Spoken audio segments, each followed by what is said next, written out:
오늘 부활절 귀한 예배 여러분들과 함께 드리게 되어서 감사하게 생각합니다. 가정에 계신 여러분들도 정말 함께 예배 드리고 싶었는데 사정이 여의치 않아서 그렇게 되지 못해서 마음이 좋지 않습니다. 속상하고 또 부활절이니까 교회 나가서 예배 드리고 싶어요라고 말씀 이렇게 해 오시는 성도님들의 마음이 한 올 한 올 마음에 느껴져서 좀 약도 오르고 그렇습니다.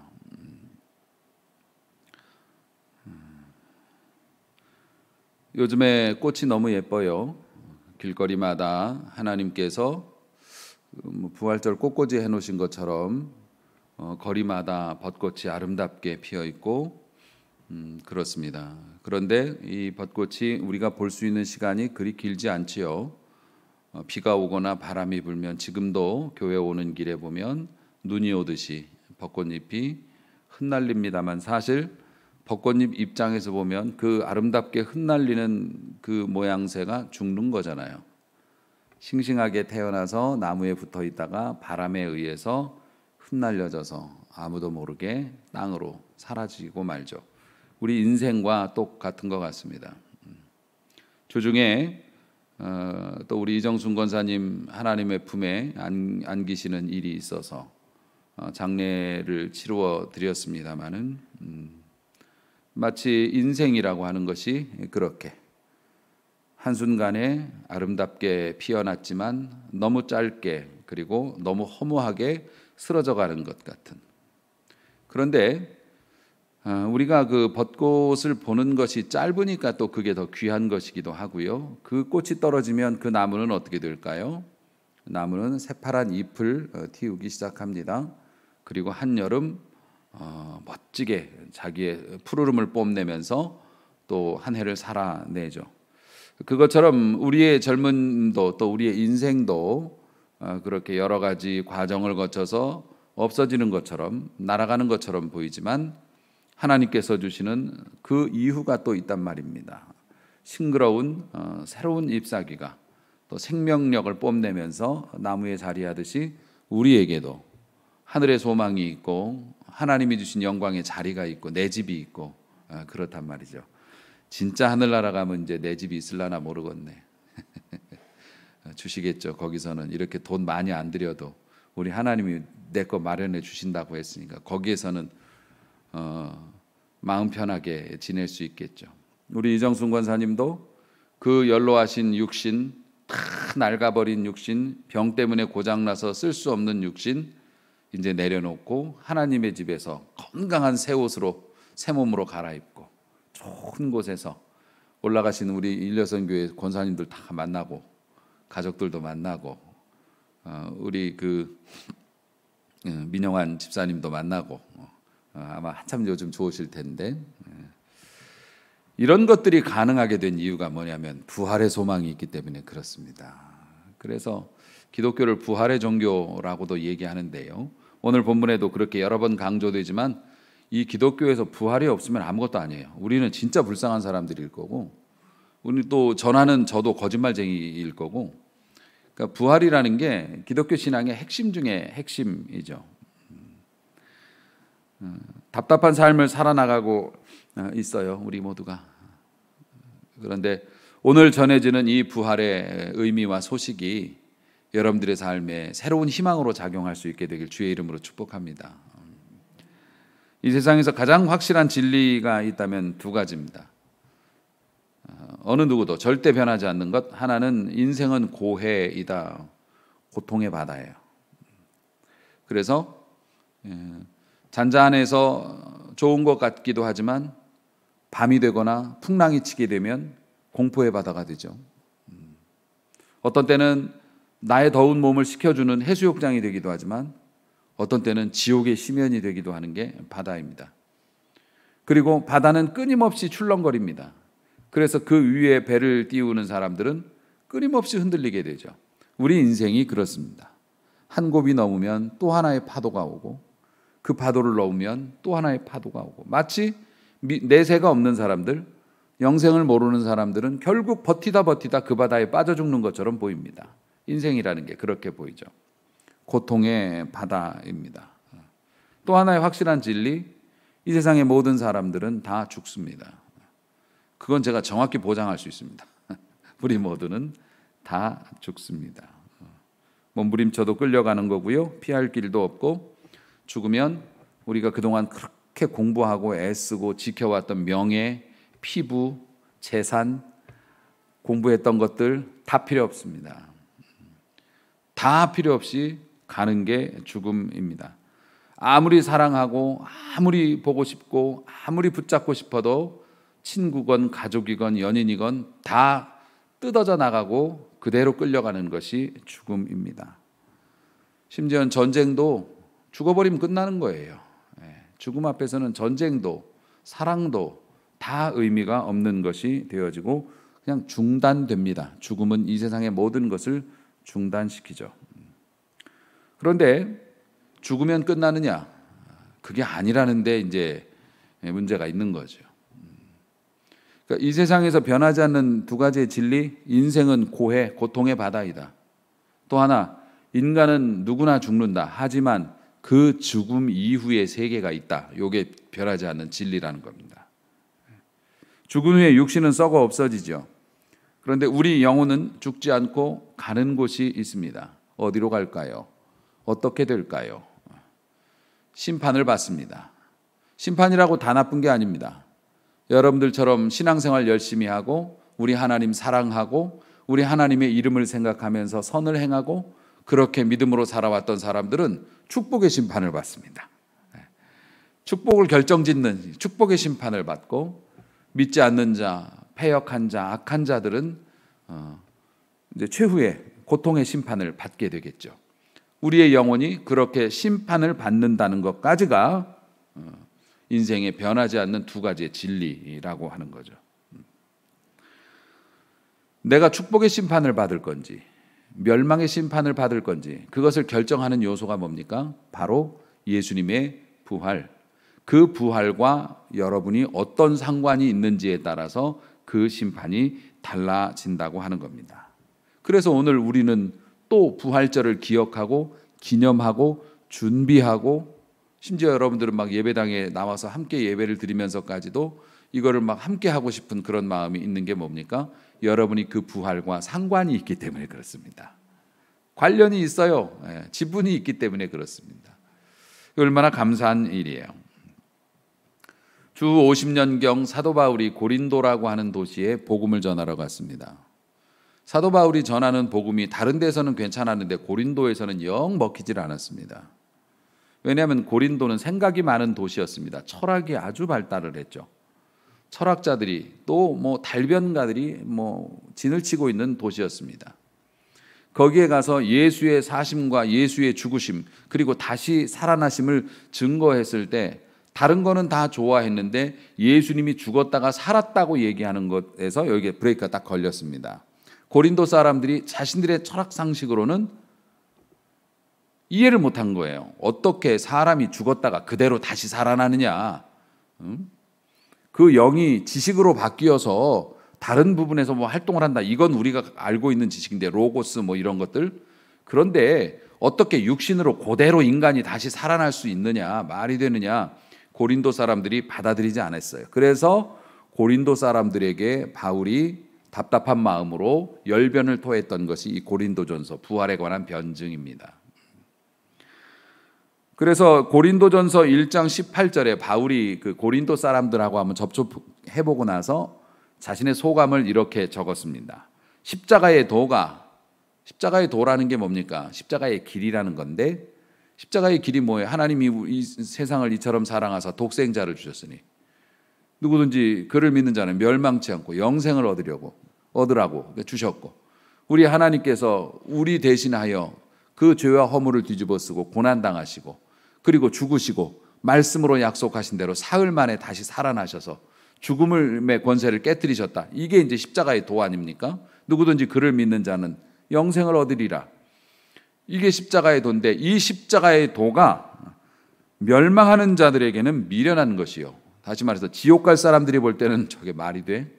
지금 고린도 사람들을 대고 얘기한 거예요. 멸망한 자들에게 볼 때는 미련한 것이에요. 말도 안 되는 소리 하고 있어. 그런데 구원을 얻는 우리에게는 하나님의 능력이라. 아멘. 하나님의 능력이, 그 부활이 능력이라는 거예요. 그 부활을 믿는 믿음이 바로 능력 자체라는 겁니다. 그 능력으로 무엇이든지 상대해서 이길 수 있다라고 선포하고 있는 것입니다. 당신들은 미련하다고, 그게 말이 되느냐고 허무맹랑하다고 얘기하지만 우리는 그것이 우리의 능력 원천이다라고 이야기하고 있는 것이죠. 오늘의 본문의 말씀도 마찬가지예요. 죽은 자가 어떻게 다시 살아날 수 있느냐라고 반문하고 있는 헬라 철학에 대한 답변의 내용이 오늘 본문의 말씀이죠. 오늘 말씀의 요지는 이렇습니다. 인간의 부활, 그러니까 우리들이 다시 부활하고, 우리 권사님이 저 나라에 가서 다시 새 몸을 입고 아름다운 삶을 누리고 이런 그 이야기를 주장을 하는, 우리도 그렇게 될 것이고, 그런 주장을 하는 근거가 되는 것이 예수님의 부활 사건이라는 거예요. 다시 말해서 예수님이 부활하지 못했으면 우리도 그런 게 없을 거라는 거죠. 그게 기초가 되었다는 겁니다. 14절 말씀이에요. 그리스도께서 다시 살지 못하셨으면 우리가 전하는 것이 헛것이 될 것이요, 또 너희 믿음도 헛것이고 우리는 거짓 증인이 될 것이다. 제가 우리 권사님이 아름다운 곳으로서 행복한 삶을 누리고 계십니다라고 말하는 게 거짓말이 될 거라는 거예요. 예수의 부활이 없었다면. 그런데 예수님의 부활이 있기에 그것이 이제 진실이 된 거죠. 예수님이 부활하셨기 때문에 줄여서 말하면 우리도 부활을 기대할 수 있게 되었다. 이 말씀이 되겠습니다. 바울은 예수님의 부활에 관해서 설명할 때 세 가지로 나누어서 설명을 했습니다. 그건 이제 우리하고도 이제 일맥상통하는 내용이니까 여러분들이 이걸 들으시면 힘이 날 줄로 믿어요. 예수님의 부활은 어떤 부활이냐? 바울이 증거한 예수님의 부활은 영원한 부활이에요. 앞서 말씀드렸다시피 우리 인간들은 고통에서 시달리다가 죽어요. 어느 한 사람 예외도 없이 죽어요. 능력도 재주도 모든 것도 사망이 그냥 삼켜버려요. 죽으면 끝나요. 그냥 매몰되고 말아요. 그래서 사망이 왕인 거예요. 갑이었던 거예요. 그래서 항상 죽음이 우리를 겁박했어요. 너 굶어 죽을 수도 있어. 너 외로워서 죽을 수도 있어. 너는 아파서 죽을 수도 있어. 그러면서 여러 가지 그런 미끼들을 던지고 경제적인 어려움을 준다든가, 사람들에게 배척받는 경험을 하게 한다든가, 배신당하게 한다든가, 아니면 몸에 병이 생긴다든가 이런 걸 주면서 죽음을 떠올리게 만들어요. 그리고 그 죽음 앞에서 비굴하게 만든단 말입니다. 살려고 인간으로서 하지 말아야 할 행동도 하게 되고, 하나님이 금하신 일들도 손을 대게 되고, 이게 죽음이 그것을 미끼로 해서 자기가 가지고 있는 사망의 권세를 이용해서 사람들을 자꾸 무너뜨려 왔단 말입니다. 거룩한 영으로 지으심을 받은 하나님의 자녀들을 아주 막 망가뜨려 왔단 말입니다. 겁주면서. 사망이 제일 두려운 존재니까요. 그런데 예수님께서 우리와 똑같이 사망에게 붙잡혀가지고서 사망이 그냥 확 삼켜버렸어요.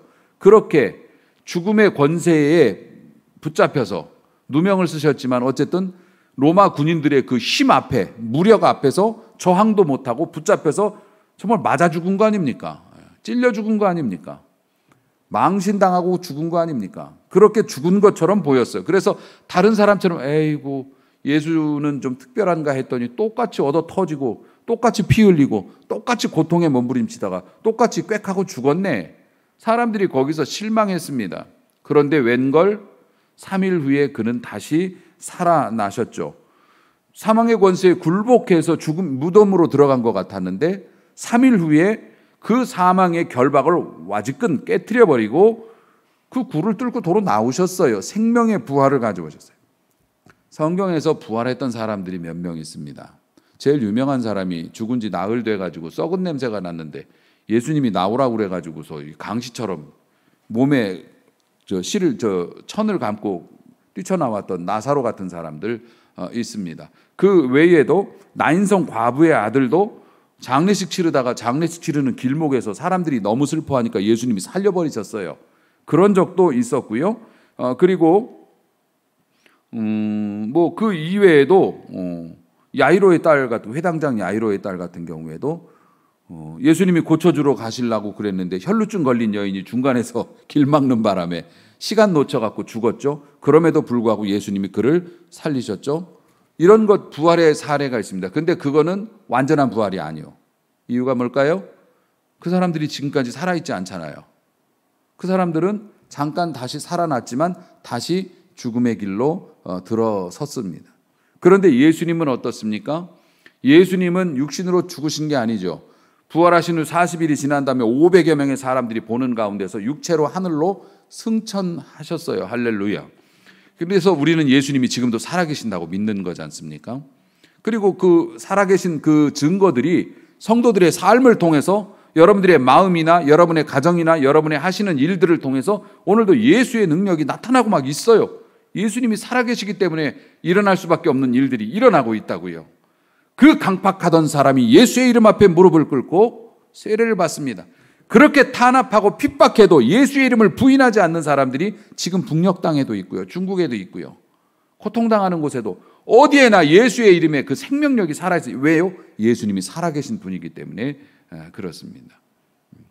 사랑하는 성도 여러분, 예수님의 부활은 한 번 부활 후 영원한 것이에요. 그렇기 때문에 우리가 예수의 부활의 능력을 덧입는다는 건 이 효과가 영원하다는 거예요. 한 번이 아니라 영원하다는 겁니다. 아멘. 영원하다는 거. 이걸 여러분들이 꼭 붙잡으시길 바랍니다. 다시 사망의 권세에 굴복할 이유도 없고요. 그 권세를 이기신 영원한 능력이시기 때문에 그 예수님의 부활의 은택을 입은 사람들은 영원한 생명을 누릴 수 있다. 바울이 고린도전서에서 그 증언하고 싶었던 예수의 부활의 특성을 그렇게 말씀드린 거예요. 또 하나, 예수님의 부활은 결국에는 정의가 승리한다는 걸 보여줘요. 예수님은 너무 억울하게 돌아가셨죠. 너무 비참하게 돌아가셨죠. 그래서 사람들은 소망이 있다가 없어져 버렸습니다. 예수님이 오병이어 기적 행하고 막 사람들 막 살려내고 이럴 때는 야, 저분 따라가면 걱정이 없겠다. 그런데 예수님이 너무 억울하게 너무 허망하게 죽었어요. 그래서 사람들은 역시나 했습니다. 하지만 예수님이 다시 살아나심으로 뭡니까? 정의가 살아있다는 걸 정말 보여주셨어요. 그래서 부활의 주님을 믿고 부활의 주님을 따르는 자의 운명은 어떻게 됩니까? 여러분의 믿음, 여러분의 정의감, 또 여러분이 정직하게 살아온 것들은 반드시 어떻게 된다? 예수님의 부활처럼 열매를 맺게 된다. 아멘. 반드시 열매를 맺게 됩니다. 그것이 내가 아니면 내 자식을 통해서라도 반드시 그 열매는 표시 나게 느껴지게 정의가 승리하신 부활하신 주님처럼 부활의 승리 신앙을 가진 사람들은 정의가 이깁니다. 여러분이 선하게 사는 것이 이긴다고 하는 것을 여러분의 삶에서 보여주실 줄로 믿으시기를 바랍니다.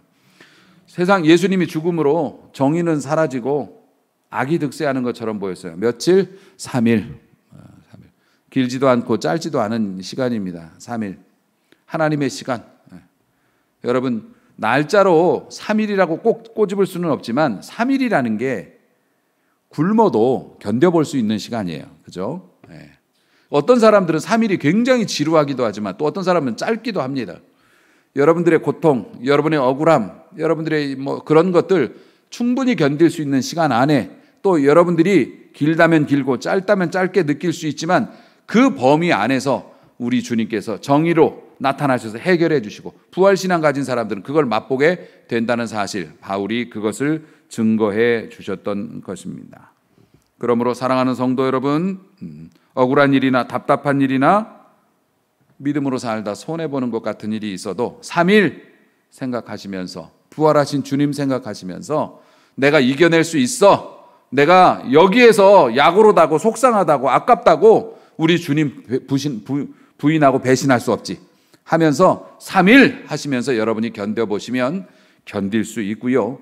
꼭 승리하게 될 줄로 믿으시기 바랍니다. 부활에 대한 세 번째 진리가 있어요. 바울이 얘기했던 그것이 뭐냐면 우리의 삶에도 부활이 있을 거란 겁니다. 이 부활이라고 하는 그것이 단순히 우리의 육체가 죽고 저 나라에 다시 살아나는 것만을 의미하는 것이 아닙니다. 바울이 말하는 부활의 개념은 굉장히 광범위하죠. 어떤 고난도 그래서 우리를 영원히 지배할 수 없는 거예요. 영원히 지배할 수 없습니다.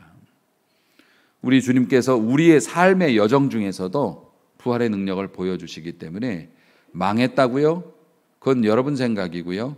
우리 주님께서 다시 부활할 수 있도록 다시 소생할 수 있도록 힘도 주시고 기회도 주시고 은혜도 주시고 축복도 분명히 주실 줄로 믿고 사시기를 바랍니다. 영원한 나라에서도 부활이지만 이 땅에서도 우리의 소망은 끝이 없어요. 이게 아니면 저기일 수도 있고요. 아니면 그 사이길일 수도 있고. 그럼요. 우리 주님을 따라 살아가는 사람들은 항상 사나 죽으나 영원한 소망이 있어요. 바울이 그거가 있었기 때문에 그 고통스러운 또 힘든 몇십 년간의 사역을 인간으로서 감당할 수 없는 육체적 정신적 스트레스 속에서도 그걸 너끈히 감당하고 순교할 때까지 건강하게 잘 지냈어요. 육체적인 핸디캡이 있음에도 불구하고 왜 그랬을까요? 부활의 소망도 있었지만 부활하신 주님께서 그의 사역과 그의 삶 가운데서 죽을 뻔하면 또 살려주시고 또 어려운 게 있으면 도와주는 사람을 붙여주시고 항상 부활의 능력을 맛보도록 역사해 주셨기 때문이죠. 잘 믿으면 부활의 능력도 더 많이 봅니다. 그러므로 우린 두려워할 필요가 없습니다. 부활의 능력이 우리의 삶에서 계속 나타나게 될 것이니까요. 우리가 다시 일어날 수 없을 것 같은 타격을 받을 때도 있을 겁니다. 이럴 때는 내가 시체인가 싶을 때도 있어요. 우리 인간들이 거의 비슷합니다. 진짜 심한 고통이나 충격을 받게 되면 내가 시체인가 싶어요. 왜냐하면 먹고 싶지도 않고 잠도 별로 안 오고 의욕도 별로 없고 그냥 살아는 있는데 생산적인 일도 하고 싶지도 않고 그렇다고 누구하고 싸우고 싶지도 않고 그냥 멍하고 있는 겁니다. 사람이 그럴 때가 있어요. 인간은 다 그런 성향이 있으니까요. 이제 죽나 보다 생각될 때도 있고 버림을 당하고 모욕당할 때도 있고 그렇습니다. 그런데 여러분, 하나님께서 우리를 사랑하시기에 그 부활의 능력을 통해서 우리에게 뭘 주시냐면 재생의 은혜를 주십니다. 재생의 은혜. 여러분 믿음 가지고 조금만 기다려 보세요. 사고 안 치고 말짓 안 하고 조금만 정말 3일 하면서 여러분이 그 시간을 조금만 힘들어도 견뎌내 보세요. 견딜 힘도 주시겠지만 재생의 은혜를 맛보게 됩니다. 다시 의욕도 생기고 어느 날 아무 이유 없이 상황이 변한 것도 없는데 다시 웃을 수도 있고 밥맛도 돌아오고 재생의 은혜를 주신다는 거예요. 하나님이 우리에게 주신 은사요 축복이고 특히 믿는 사람들은 그게 더 왕성하죠. 왕성하죠. 그러므로 사랑하는 성도 여러분, 벚꽃처럼 짧은 인생입니다. 바람 한 번에 떨어져서 흩날릴 수밖에 없는 것이 우리의 인생이고요. 예. 여러분, 저도 장례 예배를 이제 우리 권사님 모시면서도 이렇게 합니다만은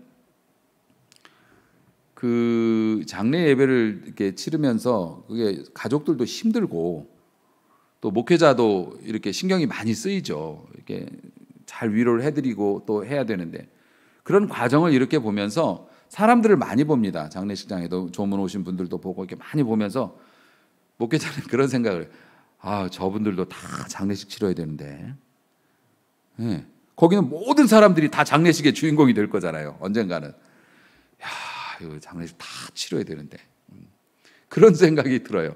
그런 생각이 들면은 이게 인생이라는 게 이게 장난이 아니란 말입니다. 그런데 여러분 그렇게 연약하고 반드시 지는 것 같은 인생이지만 그 속에서도 하나님이 주시는 기쁨과 은혜가 있고 그 짧은 인생 어차피 죽을 거니까 아니요. 내가 3일 살 수 있을지 열흘을 살 수 있을지 1년을 살 수 있을지 그게 정해졌다 하더라도 그 속에서도 하나님이 주신 아름다움과 은혜와 기쁨을 누릴 수 있는 게 부활신앙을 가진 사람들이에요. 그러므로 사랑하는 성도 여러분, 어떤 고난도 나를 영원히 지배하지 못하게 하는 것, 그것이 부활의 능력을 가진 또 부활이 우리에게 주시는 능력이기도 하고요. 또 그런 것을 가진 사람들의 삶이기도 합니다. 하나님은 치료하시는 여호와, 회복시켜 주시는 여호와, 심지어는 죽음의 권세에서도, 그러니 우리가 겪고 있는 여러 가지 아픔에서도 우리 주님께서 부활의 능력으로 오셔서 못 고칠 병이 없으신 이유가 거기에 있으신 거죠. 아멘. 아멘. 그러므로 죽음의 권세를 끊어버리고 당당히 부활하신 주님을 오늘 새롭게 여러분이 모셔드렸으면 좋겠습니다. 그 주님이 내 주님이시니까 나도 소망이 있다. 아직 포기할 수 없다. 아직 우리 주님이 내게 하실 일이 있다. 그것을 여러분들이 회복할 수 있기를 바라고요. 힘에 눌리거나 또 억울하거나 답답하거나 또 질병의 고통 때문에 두려웠던 우리의 마음, 그 상황을 뒤집어 주실 수 있는 주님을 오늘 부활하신 주님을 통해서 만나면서 여러분들의 마음이 좀 더 편안해질 수 있게 되었으면 좋겠습니다.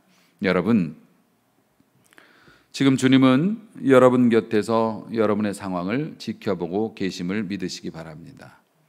주님은 외출하지 않으셨고 어디 가지 않으셨어요. 주님은 성령으로 우리와 함께 하시며 우리의 속마음을 다 헤아리고 계시죠. 그리고 우리를 부활시키려고 모든 사건 속에서 다가와서 기회를 보고 계십니다. 무덤을 보지 말고 살아나신 주님을 보십시오. 주님이 사셨으므로 내가 못할 게 없어.